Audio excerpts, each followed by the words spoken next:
اماں تو کمرے میں پڑی ہو نا، اورنگزیب عالمگیر کی ماں فوت ہو گئی، 350 کمرہ تھا محل کا، اور اماں 12 سال ٹانگوں سے معذور رہی اورنگزیب عالمگیر کی۔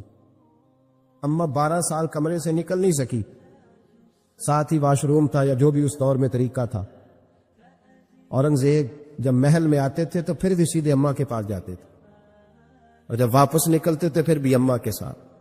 اورنگزیب کی ماں کا جنازہ اٹھا تو اورنگزیب نے رونا شروع کیا، پھر سالوں بیت گئے پر اس کے آنسو خشک نہیں ہوتے تھے۔ ایک شخص نے کہا تیری کوئی انوکھی مر گئی ہے، ساری دنیا کی مرتی ہیں؟ اس نے کہا میں بادشاہ ہوں، 24 گھنٹے لوگوں کا آنا جانا ہے، بڑے دبدبے ہیں، بڑے ڈیرے داریاں ہیں، بڑی بھینسیں، بڑی گائیں، بڑے کھانے والے، بڑے لانگری۔ میری ماں بوڑھی تھی، ایک کونے میں پڑی رہتی تھی، پر جب سے وہ گئی ہے یہ مجھے محل نہیں لگتا، مجھے قبرستان لگتا ہے، مجھے لگتا ہے یہ قبرستان ہے۔ ماں اور باپ تو تیری نعمت ہے بھائی۔ بخاری شریف میں حدیث موجود ہے، حضرت اسماء کہتی ہے میری مشرکہ ماں مجھ سے ملنے آئی کئی سالوں کے بعد، دروازے کے باہر آ کے اماں نے آواز دی اسماء تیری ماں آئی ہے،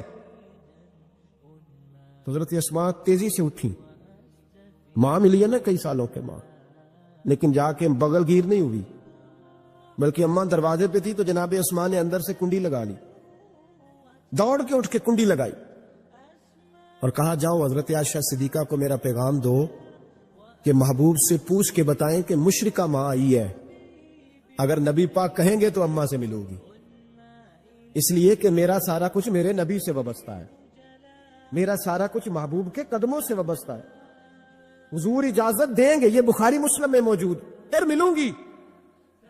تو حضرت اسماء کا جب پیغام گیا تو نبی پاک علیہ السلام نے فرمایا وہ مشرکہ ہے تو خود ہی اللہ اس سے پوچھ لے گا، اسماء سے کہو تمہاری تو ماں ہے نا، تم تو ملے نا، میرا ابا جی ظالم ہی بڑا ہے، حضرت جی آپ کو نہیں پتا بڑے ظالم ہے، انہوں نے میرے ساتھ بڑی زیادتیاں کی ہیں۔ او بھائی، میرے محبوب سے بھی ایک صحابی نے کہا تھا یا رسول اللہ آپ کہتے ہیں والدین کی فرما برداری کرو، تو اگر والدین ظلم کرے، والدین اگر ظلم کرے، میرے محبوب کی زبان سے ایک حرف بھی کبھی فضول نہیں نکلا، بلکہ رب جب فرماتا تھا تو محبوب بولتے تھے۔ اس نے ایک دفعہ کہا حضور اگر والد ظلم کرے، نبی پاک نے 3 دفعہ فرما او یظلمو او یظلمو او یظلمو، اگر وہ ظلم بھی کرے ظلم بھی کرے ظلم بھی کرے تو پھر بھی تو نے ماں باپ کی فرما برداری کر لی۔ 3 دفعہ محبوب نے ارشاد فرما۔ حضرت اسماء کہتی ہیں حضور نے فرمایا تیری تو والدہ ہے نا، تو میل۔ پھر پیغام بھیجا کہ یا رسول اللہ وہ کچھ تحفے بھی لائی ہیں، اگر اجازت ہو تو قبول کروں، فرمایا تیرے لیے اجازت ہے۔ حضرت اسماء اتنی مضبوط مسلمان تھی کہ اماں مشرکہ تھی، لیکن اس کے قریب جانا انہوں نے پسند نہ کیا جب تک حضور اجازت نہ دے۔ فرماتی ہیں جب میرے ابا جی ہجرت کے لیے جانے لگے نا غار ثور پہ تو میری ڈیوٹی لگا گئے، کہنے لگے بیٹی تو بڑی ہے، پیچھے ذرا خیال رکھنا۔ کہتی ہیں 60,000 دینار تھے گھر میں، والد گرامی جب گئے تو ہر چیز ہی ساتھ لے گئے، ایک پیسہ نہیں چھوڑ کے گئے۔ کہتی میرے دادا نابینا تھے حضرت ابو قحافہ، بعد میں مسلمان ہو گئے، وہ آئے اور آ کے کہنے لگے اسماء تیرا ابا سارا کچھ لے گیا ہے، کچھ چھوڑ کے بھی گیا ہے۔ تو کہتی ہے میں پریشان ہو گئی، کیا جواب دوں، دادا جی بوڑھے یہ تو احتجاج کریں گے۔ کہتی ہے کہا نہیں نہیں بڑی خیر ہے، بڑا کرم ہے، کہا نہیں مجھے بتا کچھ چھوڑ کے گیا ہے، مجھے امید نہیں ابو بکر کچھ چھوڑ کے جائے گا، اور جب محمد ابن عبداللہ صلی اللہ علیہ وسلم پہ خرچ کرتا ہے تو ہر چیز ہی لٹا دیتا ہے، بتا کچھ چھوڑ کے گیا ہے۔ تو حضرت اسماء کہتی دادا جی بوڑھے تھے تو مجھے تجویز آئی، میں جلدی جلدی سے اٹھی، چھوٹے چھوٹے روڑے میں نے ایک گھڑے میں رکھے، اس کے اوپر میں نے ٹاٹ ڈال دیا، میں نے کہا دادا جی پیسے ہیں، ان کا بازو تھام کے تو میں نے وہاں لگا دیا ٹاٹ کے اوپر۔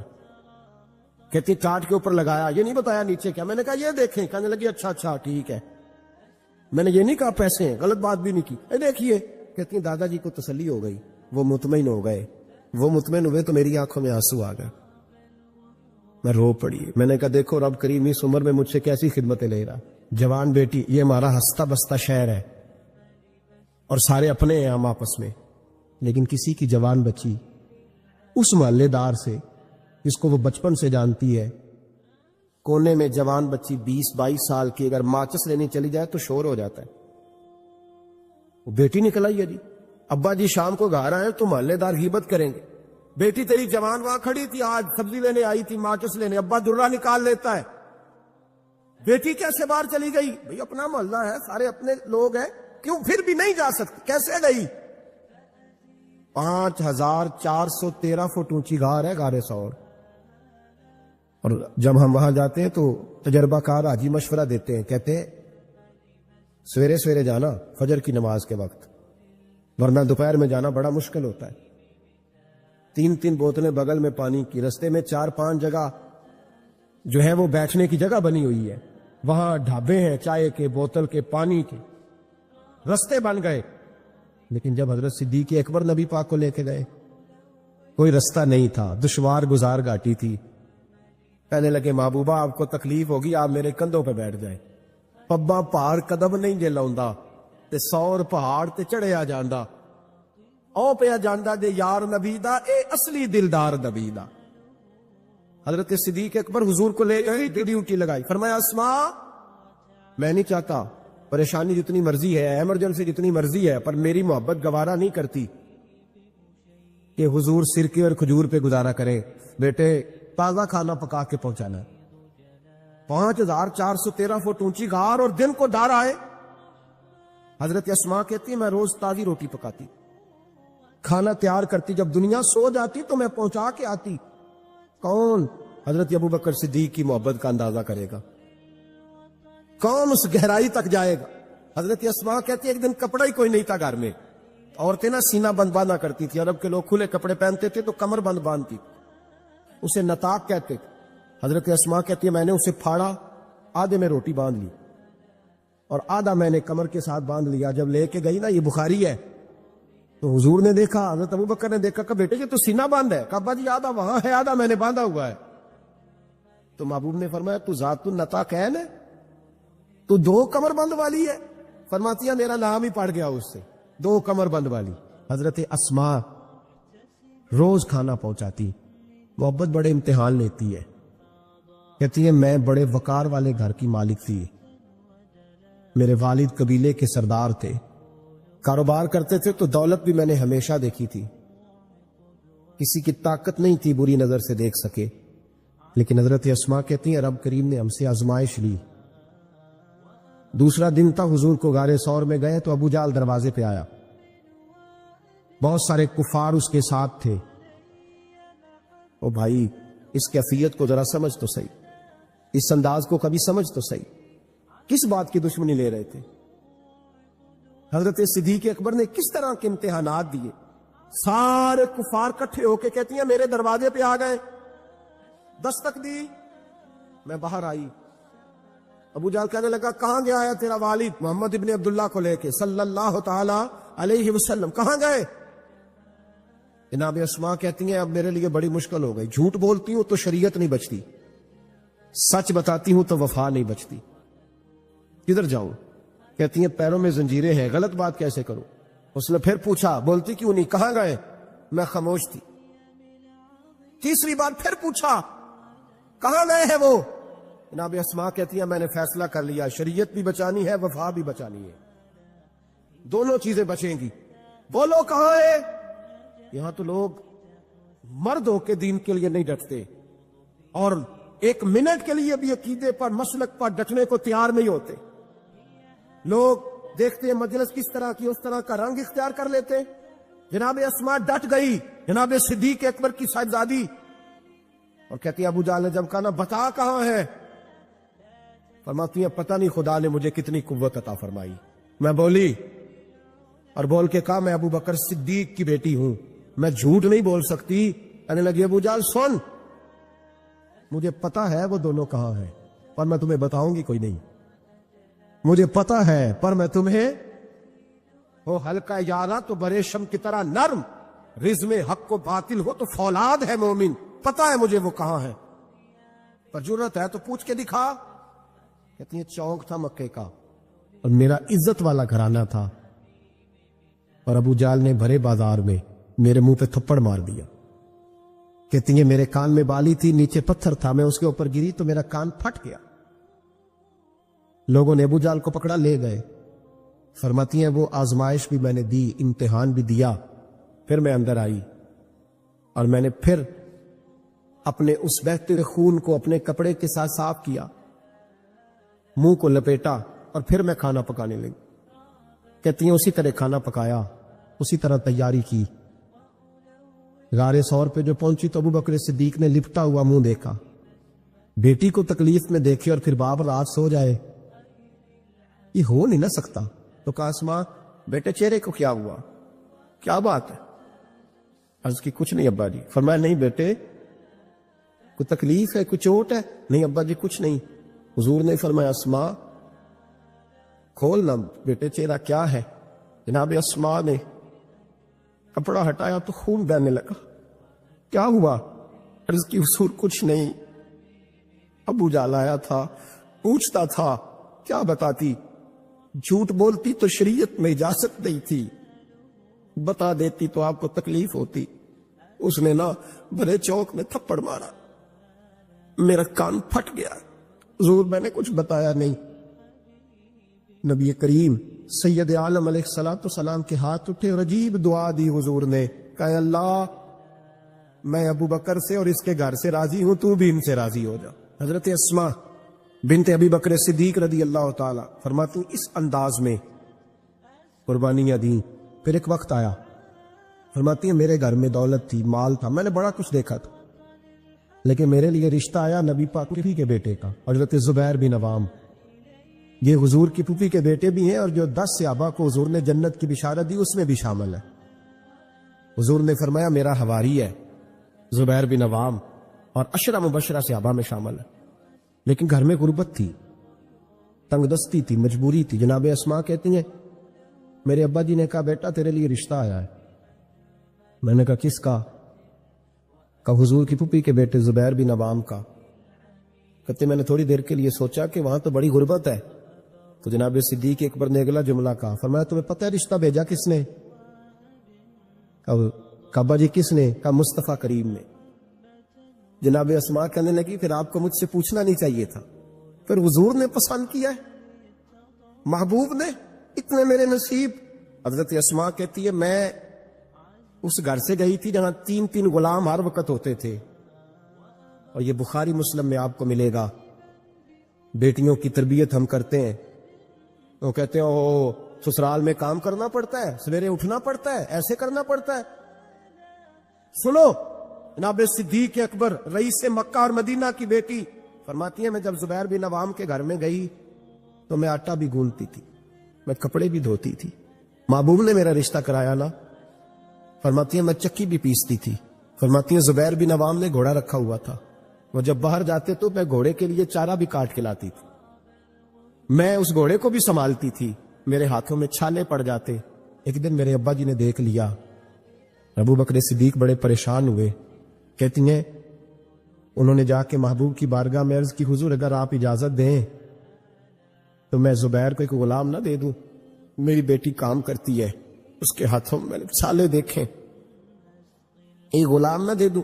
ڈائریکٹ حضرت زبیر بن عوام سے نہیں کہا کہ تو اتنا کام کراتا ہے، جھگڑا نہیں کھڑا کر دیا۔ کہتی ہیں ایک غلام حضور کے ذریعے جناب ابو بکر صدیق نے بھیجا، اب وہ باہر کے کام سنبھالنے لگا، گھوڑے کو چارہ ڈال دیتا، کچھ سودا صرف لا دیتا۔ کہتی مجھے یوں لگا جیسے میں آزاد ہو گئی، غربت بھی تھی۔ زبیر بن عوام نیک بڑے تھے پر طبیعت کے ذرا سخت تھے۔ ایک دن ابا جی آئے تو میں نے کہا حضور اور تو کچھ چیز نہیں چاہیے، تھوڑی سختی ہے طبیعت میں۔ تو کہتے ہیں میرے والد نے یہ نہیں کہا میں پوچھوں گا، میں حضور سے بات کروں گا۔ کہنے لگے بیٹی صبر کر،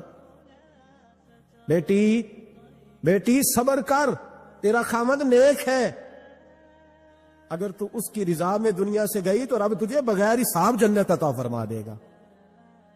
تو خامد کی پرہیزگاری بھی تو دیکھو نا بھائی، صرف دولتوں کی ضرورت ہے، صرف ان چیزوں کی ضرورت ہے، اس کی پرہیزگاری بھی دیکھو۔ اب اسماء کہتی ہیں اس کے بعد میں نے شکوہ نہیں کیا، اس کے بعد دوبارہ شکوہ، سخی بڑی تھی حضرت اسماء۔ حضرت عبداللہ بن زبیر آپ کے بیٹے تھے، کسی نے ان سے پوچھا کہ آپ کی والدہ کا کیا حال تھا، تو فرماتے میں اماں کو مسلح پہ چھوڑ کے گیا، عبادت کر رہی، عبادت گزار بڑی تھی، مسلح پہ چھوڑ کے گیا۔ فرماتے میں ظہر کے وقت گیا اور عصر کی نماز کے بعد آیا تو میری اماں ابھی بھی مسلح پہ بیٹھی تھی۔ اور رب سے معافی مانگ رہی تھی. کہتے بڑی سخی تھی, اور میری خالہ سیدہ عائشہ بھی بڑی سخی تھی. حضرت عبداللہ بن زبیر فرمانے لگے دونوں میں ایک فرق تھا. حضرت عائشہ جب سخاوت کرتی تو کچھ پیسے جمع کر لیتی, ایک ہفتے کے پیسے جمع کر کے جوڑ کے کہتی چلو کسی غریب کا کچھ بن تو جائے. لیکن حضرت اسماء رکھتی نہیں تھی, کہتی تھی روز ہی دینے ہیں, چاہے ایک دینار عالم میں موجود ہے. جب ان سے پوچھا گیا ایسا کیوں کرتی ہو, تو کہتی ہے میں ایک دن نبی پاک کی بارگاہ میں نا کچھ پیسے دینے لگی, تو میں نے 2-3 دفعہ گنے, کہا حضور جی کچھ دینار رکھ لیں. تو محبوب فرمانے لگے اسماء اللہ کے رستے میں گن گن کے نہ دے, ورنہ وہ بھی تجھے گن گن کے ہی دے گا. تو اس کے رستے میں بے حساب دے, وہ بھی تجھے بے حساب ہی عطا فرمائے گا. اور بچا بچا کے نہ رکھا کر, دے دیا کر. تو اس کے رستے میں دیتی رہے, رب بھی تجھے دیتا ہی رہے گا. ہم چونکہ گن گن کے دیتے ہیں نا, اس لیے ہم اس فلسفے کو سمجھتے نہیں. گن گن کے دو گے تو گن گن کے ملے گا, بے حساب دو گے تو اللہ بھی بے حساب ہی دے گا. حضرت اسماء کی سخاوت, پرہیزگاری. فرماتی ہیں کہ میں جب مدینہ منورہ ہجرت کر کے سب لوگ چلے گئے تو مسلمانوں کے گھر میں نا بیٹیاں ہی پیدا ہوتی تھی. تو یہودی عورتوں نے شور کر دیا کہ ہم نے جادو کر دیا, ان کے یہاں بیٹا نہیں ہو سکتا. تو جناب اسماء بنت ابی بکر صدیق رضی اللہ تعالیٰ عنہ فرماتی ہیں سب سے پہلا بیٹا مدینے میں اللہ نے مجھے عطا فرمایا. کہتی ہیں میں نے کہا جاؤ اس کے نانا کو خبر کرو. نانے دادے پیار زیادہ کرتے ہیں, نانیاں دادیاں پیار زیادہ کرتے. تو کہتی ہیں کہ میں نے نا کہا جاؤ نانا کو خبر کرو. تو کہتے جناب صدیق اکبر دوڑے آئے تو پہلے دن کا بچہ ہی اٹھا کے لے گئے. ابا جی بات تو سنے, میں خیر جا سن لیتے. کہتے لپیٹا میرے عبداللہ کو لے گئے اور سارے مدینے کی گلیوں میں شور کر او یہودیوں نکلو باہر دیکھو, تم کہتے تھے جادو کر دیا ہے, اللہ نے ہمیں بیٹا عطا فرما دیا ہے, دیکھو اللہ نے بیٹا دیا. کہتی پھر سارا مدینہ گھما کے نا تو مصطفیٰ کے پاس لے گئے. کہ یا رسول اللہ دیکھے اللہ نے نواسا دیا ہے. کہتی ہیں میرے بیٹے ابھی میں نے دودھ بھی نہیں پلایا تھا, میں نے کہا لے گئے ابا جی اور واپس بھی نہیں لائے. کہتے ہیں حضور کے پاس جب لے کے پہنچے تو نبی پاک نے کھجور منہ میں رکھی, اسے دانتوں کے ساتھ اس طرح چبایا کہ ذرے ذرے میں حضور کا لواب دہن شامل ہو گیا. وہ کھجور حضور کے لواب دہن میں گویا گوند دی گئی. فرماتی ہیں اس کو نکال کے تو محبوب نے میرے بیٹے کو گٹی عطا فرمائی, عبداللہ نام رکھا.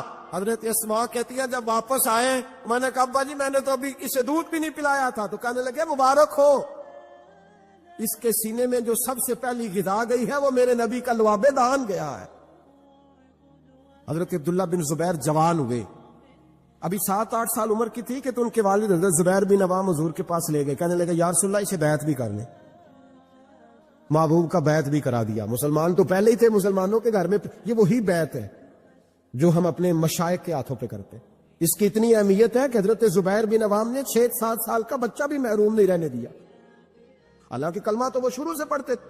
یہ بیعت اگر کلمے کی ہوتی تو وہ تو پہلے پڑھ رہے. یہ وہی بیعت ہے جو ہم اپنے بزرگوں کے ہاتھوں پہ کرتے ہیں کہ کوئی بندہ بغیر مرشد کے اور بغیر پیر کے رہ نہ جائے. حضرت زبیر بن عوام نے بیعت بھی کرا دیا. فرماتی ہیں اب یہی بچے جوان ہوئے. حضرت زبیر بن عوام تو جلدی بھی سال کر گئے. حضرت عبداللہ بن زبیر فرماتے ہیں میری اماں کی عمر 100 سال کے قریب ہوئی, نابینا ہو گئی تھی دونوں آنکھوں سے. میں کپڑے لا کے دیتا تھا تو حضرت اسماء کا طریقہ یہ تھا کپڑے کو ہاتھ لگا کے دیکھتی. 100 سال کی بوڑھی اماں ہاتھ لگاتی, کہتے بیٹے باریک ہے. محبوب نے بیویوں کو چھپ کے رہنے کا حکم دیا ہے, ان کو نہ تھوڑا موٹا کر کے لا. کہتے اماں جی آپ نے ہاتھ سے دیکھا ہے, صحیح ہے آپ پہن لے. کہتے میری اماں رو پڑتی. کہتے بیٹا بی بی کا زیور اس کا پردہ ہوتا ہے, تو مہربانی کر مجھے موٹا کپڑا لا کے دے تاکہ میں اپنے آپ کو چھپا کے رکھوں. میں نے چھپ کے زندگی گزاری ہے, میں چھپ کے اللہ کی بارگاہ میں جانا چاہتا ہوں, مجھے پردے دار رہنے. امام حسین رضی اللہ تعالیٰ عنہ کی شہادت کے بعد ان کا جھنڈا حضرت عبداللہ بن زبیر نے اٹھایا ہے, انہی کا جھنڈا.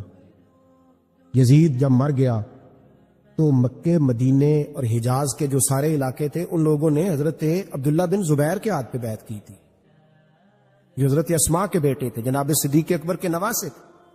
وہ خلیفہ بن گئے, امیر بن گئے مسلمان. دوسری سائڈ پہ شام والی سائڈ پہ عبد الملک بن مروان بنا.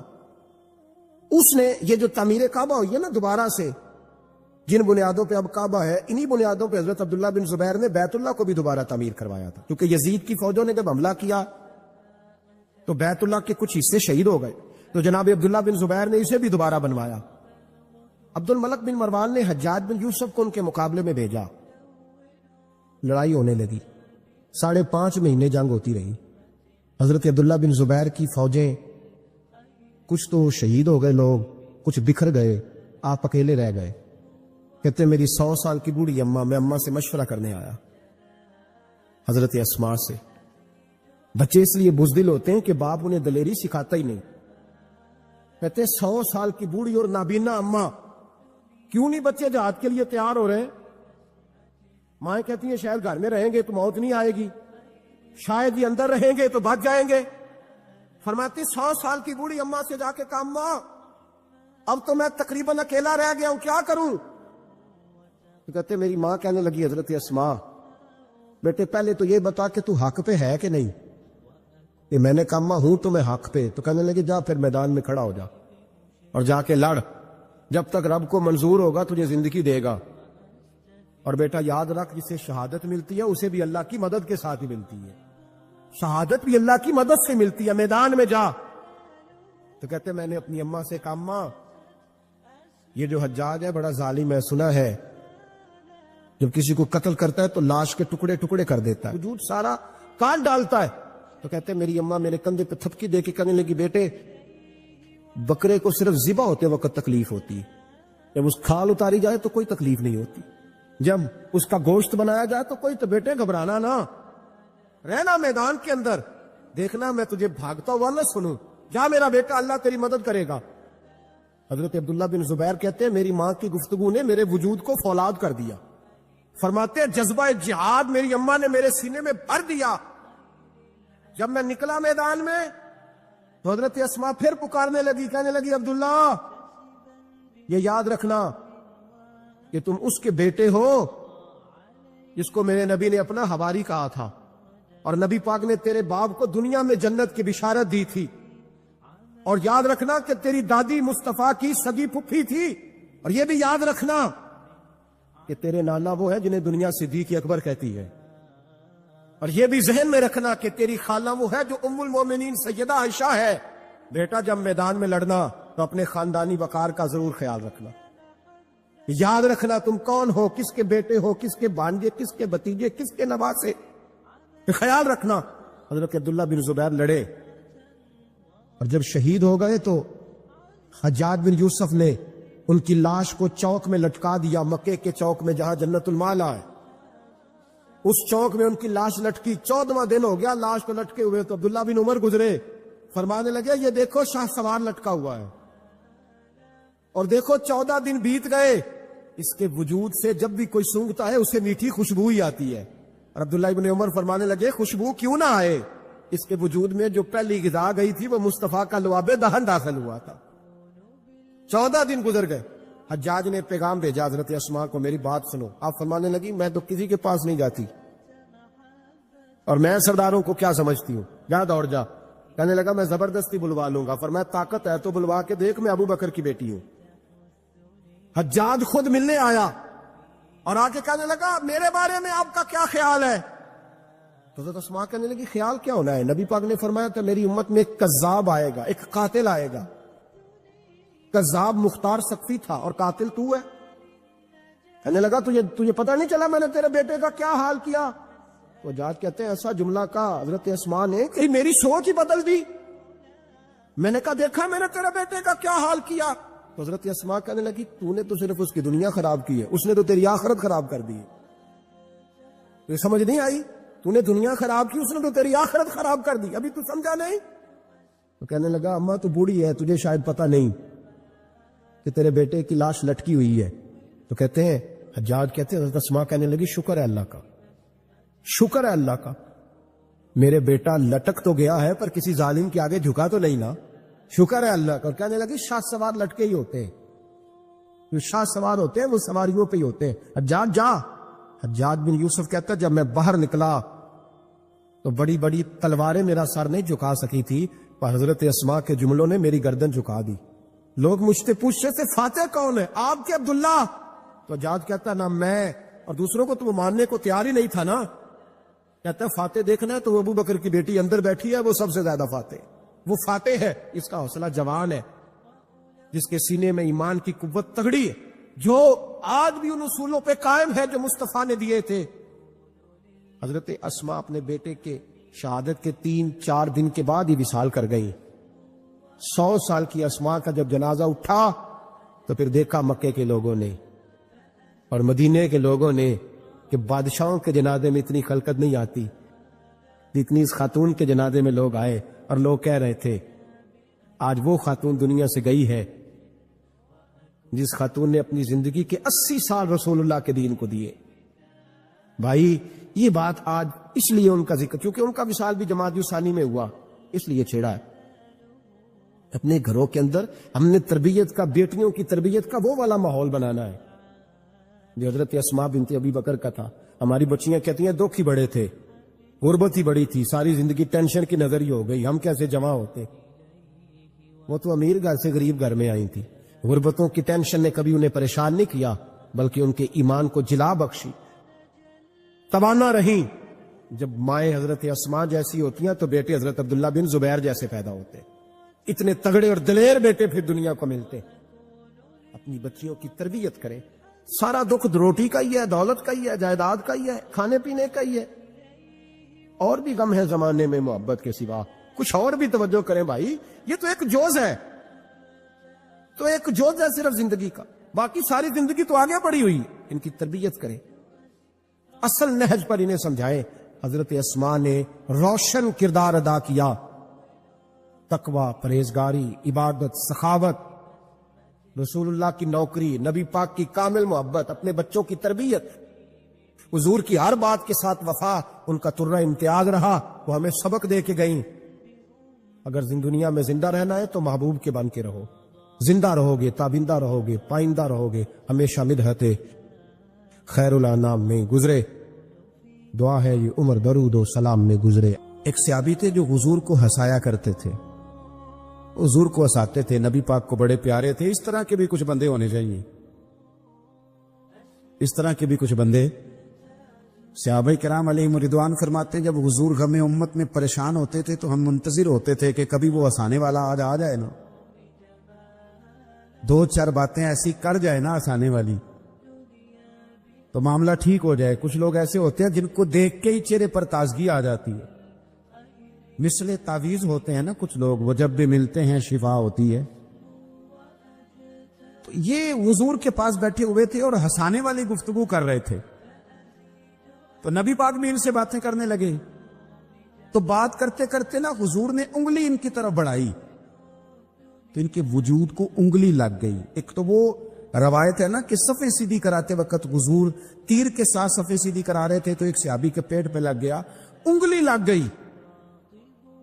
عجیب دیوانے ہیں، کہنے لگے آپ نے مجھے تکلیف دی ہے، معاذ اللہ، انگلی چبھو دی، میں نے تو بدلہ لینا ہے۔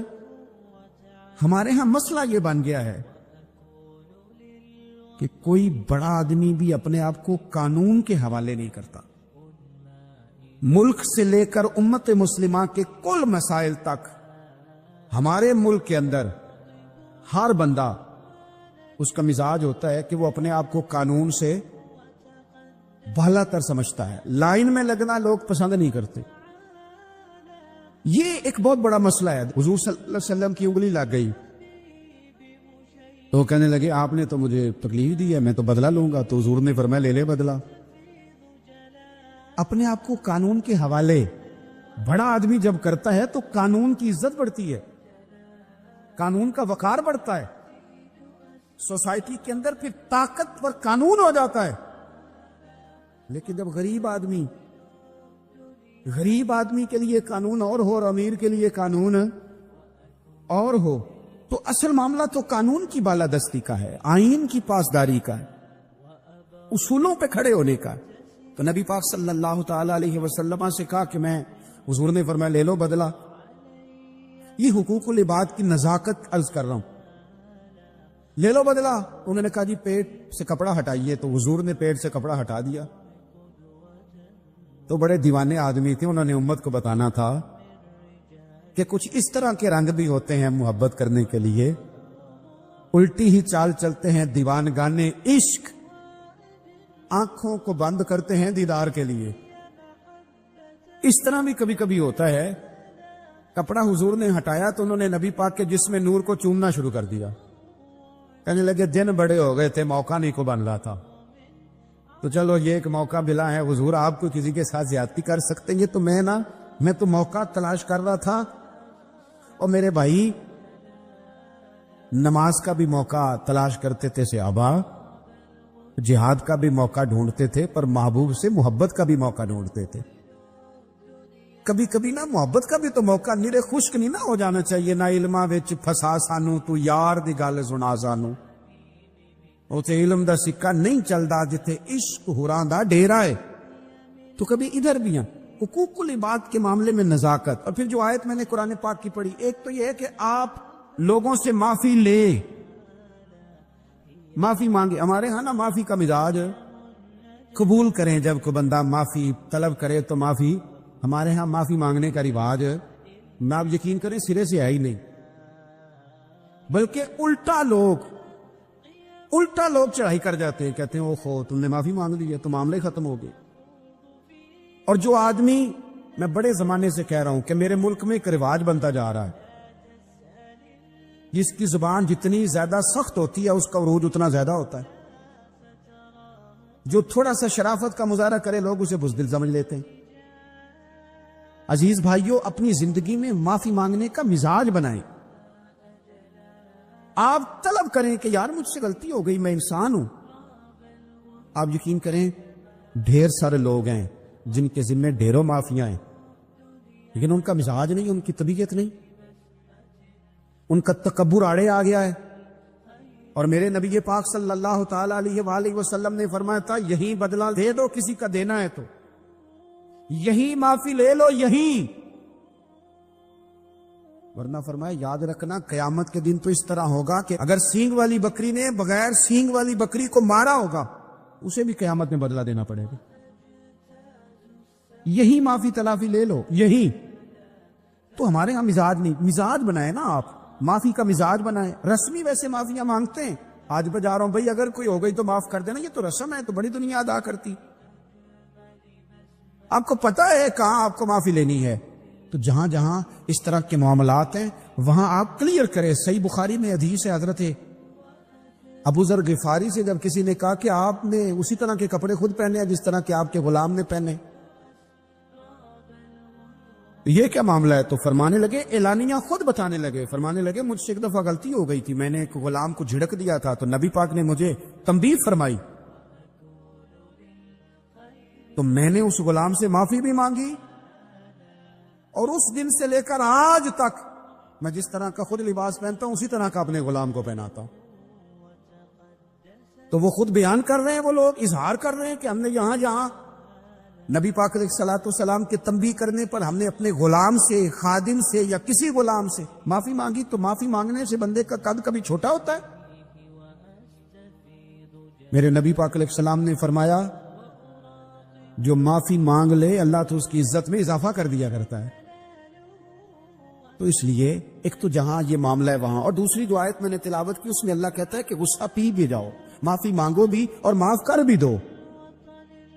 والقاظمین الغیظ والعافین عن الناس, فرمایا وہ لوگ جو غصہ پی جاتے ہیں اور لوگوں سے درگزر کرتے ہیں, لوگوں سے درگزر کرتے ہیں. واللہ یحب المحسنین, اللہ ان احسان کرنے والوں سے محبت فرماتا ہے, ان سے اللہ پیار کرتا ہے. تو رب فرماتا ہے جو غصہ پی جاتے ہیں والعافین عن الناس, اور لوگوں سے درگزر کرتے ہیں, ایک تو معافی مانگے اور دوسرا معاف کر بھی دے. اگر دل میں کوئی بات ہو تو معاف, ہر روز لوگوں کو معاف کر کے سویا کریں. پہلے تو اس طرح کا کوئی کام ہی نہ کریں. ایک شخص نے جملہ کہا تھا, لکھا تھا, کمال لکھا تھا, اس نے کہا تھا کبھی ایسا کوئی کام نہ کرنا کہ کوئی تمہاری وجہ سے جا کے رب کے سامنے رونا شروع کر دے. ایسا کوئی کام نہ کرنا کہ کوئی بندہ تمہاری شکایتیں اللہ رسول کو لگائے. اس طرح کا کبھی کام نہ کرنا کہ وہ تڑپ اٹھے اور کہے اب تمہارا شکوہ میں نے وہیں کرنا. کچھ لوگوں کی شکایتیں کرنی پڑتی ہیں اللہ رسول کی بارگاہ میں بھی, اپنے مشائخ کی بارگاہ میں کر دیتے ہیں بعض اوقات. انسان وہ بے بسی کے عالم میں کرے یا بہت زیادہ تکلیف اسے سہنی پڑے تو تب کرے, ہو جاتا ہے. تو ایک تو ایسا کریں نا، اور کوشش کریں لوگوں کو معاف کر دیں، اپنے دل سے چیزیں نکال دیں. 2 لوگ بیٹھے تھے نا حرم مکہ میں، ایک صاحب کہہ رہے تھے کہ میرے اوپر وہ بدر میں جو قتل ہو گئے کفار، ان کا ذکر چل رہا تھا، تو دونوں گفتگو کر رہے تھے بدر میں ہمارے اتنے لوگ مسلمانوں نے مار دیے. تو ایک ان میں کہنے لگے کہ اگر میرے اوپر قرض نہ ہوتا اور میرے چھوٹے چھوٹے بچے نہ ہوتے تو میں تو تلوار لے کے جاتا اور مدینہ شریف جا کے معاذ اللہ بدلہ لے آتا. دوسرا کہنے لگا میں دیتا ہوں نا تیرے بچوں کا خرچہ بھی، اور میں تیرا قرضہ بھی اتارتا ہوں، تو جا. اس نے کہا پکی بات ہے؟ کہا ہاں، قرضہ بھی میں اتار دوں گا، تیرے بچوں کا خرچ بھی اٹھاؤں گا، تو جا. اس نے خنجر تیار کیا، تلوار تیار کی، گھوڑے پہ بیٹھا، گلے میں وہ تلوار اس نے اپنے ڈالی اور مدینہ شریف آ گیا. اتفاق کی بات یہ کہ ملاقات حضرت عمر سے ہوئی. جناب عمر کہنے لگے مجھے تیری نیت ٹھیک نہیں لگتی. پکڑا کدھر آئے ہو؟ کہنے لگا میں تو بدر کے قیدیوں کے بارے میں بات کرنے آیا. فرمایا تلوار لے کے؟ تلوار لے کے چل تجھے حضور کے پاس لے کے جاتا ہوں. نبی کریم کی بارگاہ میں لے گئے تو حضور فرمانے لگے کیسے آئے ہو؟ کیسے آنا ہوا؟ کہنے لگے جی میں تو بدر کے جو قیدی آپ کے پاس ہیں ان کی بات کرنے آیا تھا. تو حضور فرمانے لگے چل پھر باقی کی میں سناؤں. خیال آیا مسلمان نیک و بد پہچان جاتے ہیں، محمد آدمی کے دل کی باتیں جان جاتے ہیں صلی اللہ تعالی علیہ وسلم. فرمایا میں سناؤں؟ حضور کیا؟ فرمایا تم اور فلاں بن فلاں وہاں بیٹھے ہوئے تھے نا حرم مکہ میں فلاں پہاڑ کے ساتھ ٹیک لگا کے، اور تم نے یہ کہا تھا نا کہ قرضہ نہ ہوتا، بچے چھوٹے نہ ہوتے تو بدر کے مقتولین کا میں بدلہ لیتا. یہ سارا کچھ طے کر کے پھر آئے ہو تلوار لے کے، اور یہاں کہتے ہو میں قیدیوں کے بارے میں بات کرنے آیا تھا. اس کے تو پسینے چھوٹ گئے، وہ تو بےحال ہو گیا. اس نے کہا اس کا تو سوائے اس کے اور میرے کسی کو نہیں پتا، اور اگر آپ کو پتا چل گیا ہے تو پھر آپ اللہ کے سچے رسول ہیں. تو حضور اگر آپ کو پتا چل گیا ہے کہ میں قتل کرنے کے ارادے سے آیا ہوں، میں معاذ اللہ بدلہ لینے آیا ہوں، اللہ کرے آپ کو سمجھ آئے میری بات کی. یعنی ایک تو یہ ہے کہ بندہ وہ پکڑا گیا ہے، اور ایک یہ کہ کسی کو پتا چل گیا ہے کہ یہ اس کام آیا ہے. پھر لوگ جب معافی دیتے ہیں تو بڑی کہانیاں سنا کے دیتے ہیں، ایسے نہیں دیتے. حضور اب آپ کو پتا چل گیا ہے تو کیا کریں گے؟ تو حضور فرمانے لگے تو بتانا تیرے ساتھ کیا کریں. اس نے کہا کہ میں نے سنا ہے آپ معاف بڑا کر دیتے ہیں. یعنی یہ گھر سے کو پیار کرنے نہیں آیا، پھولوں کا گلدستہ لے کے نہیں آیا، تلوار لے کے آیا ہے. لیکن یہ میرے محبوب کا حوصلہ ہے، اور آیا بھی این مسلمانوں کے بیچ ہے جو چاہیں اس کے ساتھ کر سکتے ہیں. اس نے کہا معاف کر دیں، تو حضور نے فرمایا جا میں نے معاف کیا. حضور نے معاف کیا. وہ کہتا حضور معاف کر رہے تھے اور رب میرے دل میں ایمان کو تازگی عطا فرما رہا تھا. حضور نے معاف کیا اور میں نے کلمہ پڑھنا شروع کر دیا. ہم معافی نہیں دیتے، کبھی کبھی صلح تو کر لیتے، صلح ہو جاتی ہے. پنچایت میں صلح ہو گئی، پھر لڑائی ہوئی، پھر بات شروع سے شروع ہو گئی کیونکہ ہم نے معافی، پھر وہ بات شروع ہو گئی 1955 سے. وہ بھی آخیا سی، تو بھی کیتا سی، وہ بننے والی گل یاد ہی. او بس کر یار، کچھ بھولے بھی تو. بچے پتہ کیوں خوش رہتے؟ آپ کو پتہ ہے بچے کیوں خوش رہتے ہیں؟ بچوں کو بات بھول جاتی ہے. اس لیے بچے، اماں نے ادھر 2 تھپڑ مارے 3-4 منٹ پہلے، اور اگلے 5 منٹ میں اماں نے پھر ماتھے کا بوسہ لیا تو بھول گئی بات. اللہ کرے کوئی تھوڑے تھوڑے بچے بھی بن جائیں. یہ جو بہتے سیانے ہیں نا، ان کا بھی اللہ ہی حافظ ہے. عقل زیادہ آ گئی ہے نا. اس لیے اقبال جیسے لوگوں نے کہا تھا آخرت کی گتھیاں سلجھا چکا ہوں، یا رب مجھے صاحب جنوں کر دے، صاحب جنوں کر دے، صاحب اللہ کوئی تھوڑا سا مجھے مجنون بھی بنا. یہ زیادہ عقل تو کسی کام کی رہی نہیں، پاگل کر دی، پاگل کر دی.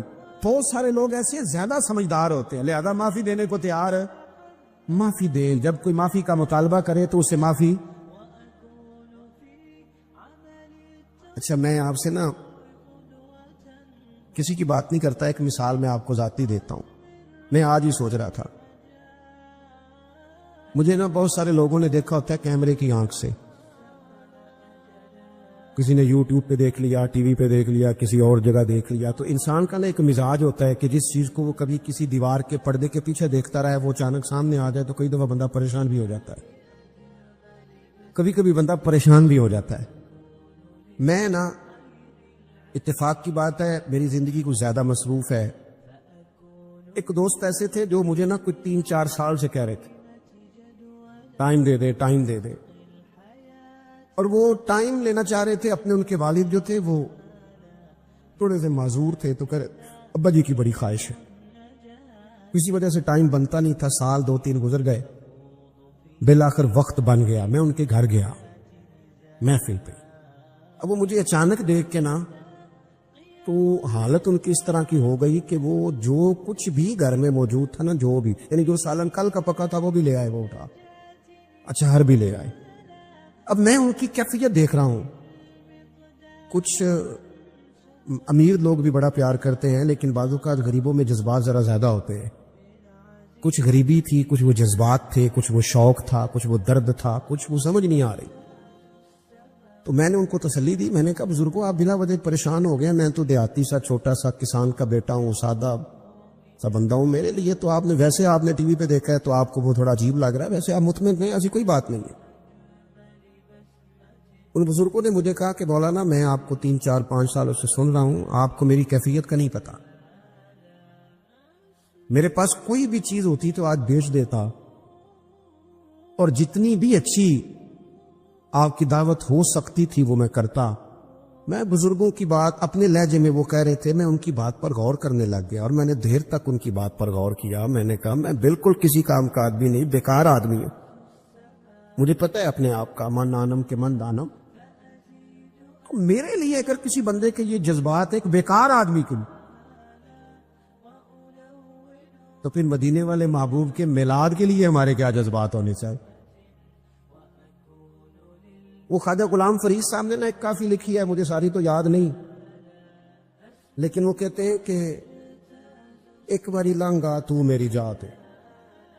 پھر وہ اس میں بڑی باتیں گنواتے ہیں. وہ کہتے ہیں میں حضرت زلیخا تو 2 جوڑے دیتی تھی نا سیدنا یوسف علیہ السلام کو دن میں, ایک وہ پہن لیتے تھے, اترتا تھا تو وہ خیرات کر دیتی تھی, پھر دوسرا پیش کرتی تھی, وہ اترتا تھا خیرات کر دیتی. کہتے حضور اگر آپ آئیں تو میں ایک دن میں 100 پیش کروں گا.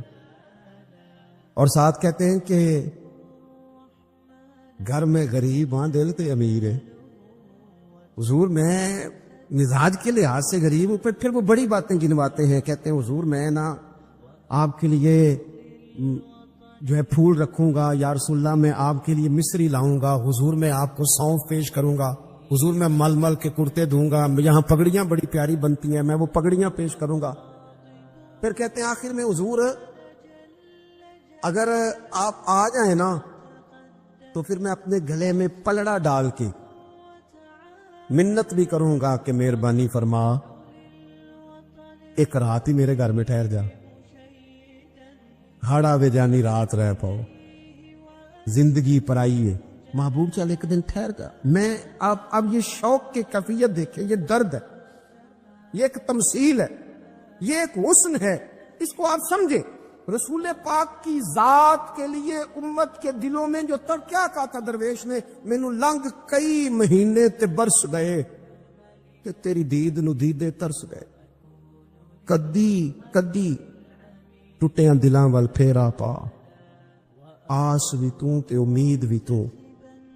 اور ایک صاحب کہنے لگے چر ہویا مینوں ترلے لیندیاں, کدے موڑ میرے ول واگاں, خواب میری وچ ایک بار جاویں میں ساری عمر نہ جاگا.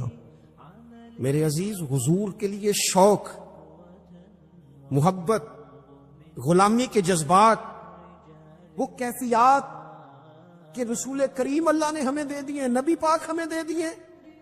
میں اور آپ کبھی غور کریں کہ اگر ہمارا حضور سے رشتہ نہ ہوتا تو کیا ہوتا, اگر حضور سے تعلق نہ ہوتا. میرے کئی کلاس فیلو ہیں, کوئی بیچارہ بیکری کرتا ہے, کوئی کام, سارے اچھے ہیں ماشاءاللہ, رزق حلال کماتے ہیں, لیکن میں کئی دفعہ سوچتا ہوں تیری نسبت نے سوارا میرا انداز حیات.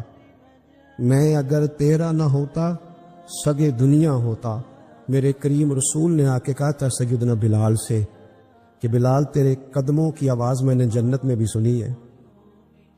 میں نے تیرے قدموں کی آواز جنت میں بھی. حضرت بلال رو پڑے, کہنے لگے یا رسول اللہ پھر وہی بات ہے, یہ تو اللہ نے احسان کیا ہے نا, ہمیں آپ عطا فرمائے ہیں سے ثبوت نہ منگو میں تھو, یہ نظر کرم قد ہوئی, اے میں جانا یا میرا دل بر جانے, غیر نہ جانے کوئی, سے ثبوت نہ منگو میں تھو, نظر کرم قد ہوئی, اے میں جانا یا دل بر جانے, اے غیر نہ جانے کوئی. میں تے مسکین پرانا خادم کسے در ملی نہ ٹوئی, اے واصف یار نے نظر جو کی تھی پھر واصف ہی ہوئی. حضور اللہ کا احسان بن کر ہم پر تشریف لائے, احسان بن کر. ہمارے چمن میں جتنی بہاریں ہیں یہ سب حضور کی ہیں, ہمارے گھروں میں جتنی روشنی ہے یہ سب حضور کی ہے, ہمارے دلوں میں جتنی ایک دوسرے کے لیے محبت ہے یہ سب حضور کا صدقہ ہے, ہم جتنا آپس میں جڑے ہوئے ہیں یہ سب کریم کا صدقہ ہے. ہماری دنیا میں جتنی سعادتیں ہیں, جتنی برکتیں ہیں, جتنی عزتیں ہیں, جتنی نعمتیں ہیں, یہ سب حضور کا صدقہ ہے, یہ سب رسول پاک کا کرم ہے. پھر ہمیں بھی صبح سے شام تک مدینے والے کا ذکر کرنا چاہیے, حضور پہ درود پڑھنا چاہیے, نبی پاک کی نعت سے جڑ جانا چاہیے, اپنے دلوں کو کشکول بنا کر رب سے حضور کے نام کی خیرات مانگنی چاہیے. ہمیں بھی گدا بن جانا چاہیے رسول پاک کے دروازے کا, ہمیں بھی ہر وقت اپنی قلبی کیفیات حضور سے لگا دینی چاہیے. ہمیں بھی روز کیا کہتے ہیں میرے امام, کہتے ہیں مانگیں گے مانگے جائیں گے, منہ مانگی پائیں گے.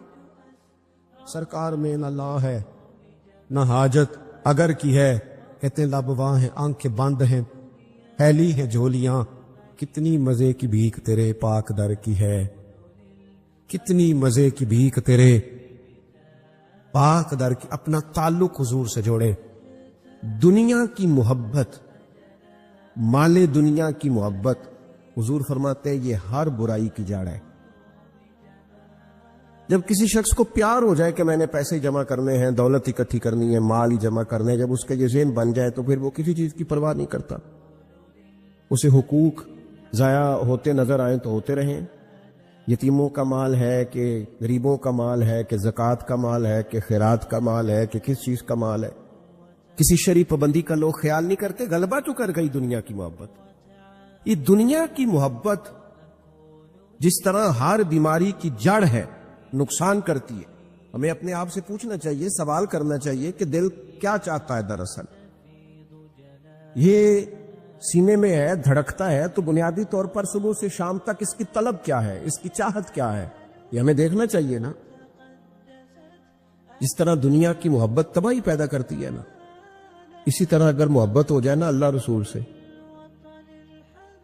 اب رب رسول سے ہو جائے پیار تو بھوک بھی بڑا ہی مزہ دیتی ہے. اللہ رسول سے ہو جائے پیار تو ان کی طرف سے آنے والے سکھ جتنی لذت دیتے ہیں, دکھ بھی اتنا ہی مزہ دیتے ہیں. اور درویش کہتے ہیں دکھ قبول محمد بخشا, بس راضی رہن پیارے. پھر وہ تکلیفیں, وہ آزمائشیں, وہ پریشانیاں, وہ غربتیں, وہ وقتی طور پر لوگوں کے تانے, وہ تنقید, وہ طنز, وہ پھپتی, یہ ساری چیزیں مزیدار ہو جاتی. محبت اللہ رسول سے ہو. ہم نے اپنی طبیعتوں میں چاہت کی, رب رسول کی محبت کی وہ خاص لذت نہیں پیدا کرتے جو ہونی چاہیے. محافل بھی ہوتی ہیں, روزے بھی آتے ہیں, حج بھی ہوتے ہیں, عمرے بھی ہوتے ہیں, لیکن حج عمرہ اللہ رسول کے لیے ہے کہ فوٹو کے لیے؟ محفل اللہ رسول کے لیے یا فرنٹ سیٹ کے لیے؟ رب رسول کی تعریف ہوگی یا 15-20 لوگوں کی لسٹ پہلے پڑھ کے سنائی جائے گی کہ فلانا بھی مہمان خصوصی ہے, فلانے کی زیر نگرانی ہے, فلانا بھی آیا ہے, فلانے بھی کہا تھا کہ ذرا بھائی. جب تک اس میں غلبہ, یہ ایک بڑی سادی سی بات ہے اور یہ اہم سبق ہے. دل سے پوچھ لے پیار کسے کرتا ہے. اور کسی بندے کو دھوکہ دیا جا سکتا ہے, کسی کو اپنی باتوں سے متاثر کیا جا سکتا ہے, کسی آدمی کو دکھایا کچھ, بتایا کچھ جا سکتا ہے, کچھ چھپایا جا سکتا ہے, حضور علیہ الصلوۃ والسلام فرماتے ہیں رب نہ تمہارا چہرہ دیکھتا ہے نہ تمہاری جیب دیکھتا ہے، مالک تو جب دیکھتا ہے تمہارا دل ہی دیکھتا ہے۔ تو دل کی کیفیت اللہ کو پتہ ہے۔ دل بے چین اس لیے رہتے ہیں کہ یہ جو پیاس اور جو طلب کرتے ہیں وہ ہم انہیں پہنچاتے نہیں۔ دل بے قرار اس لیے رہتے ہیں کہ یہ رب رسول کی محبت سے ٹھنڈے ہوں، ہم ادھر ادھر کی چاہتے لیے پھرتے ہیں۔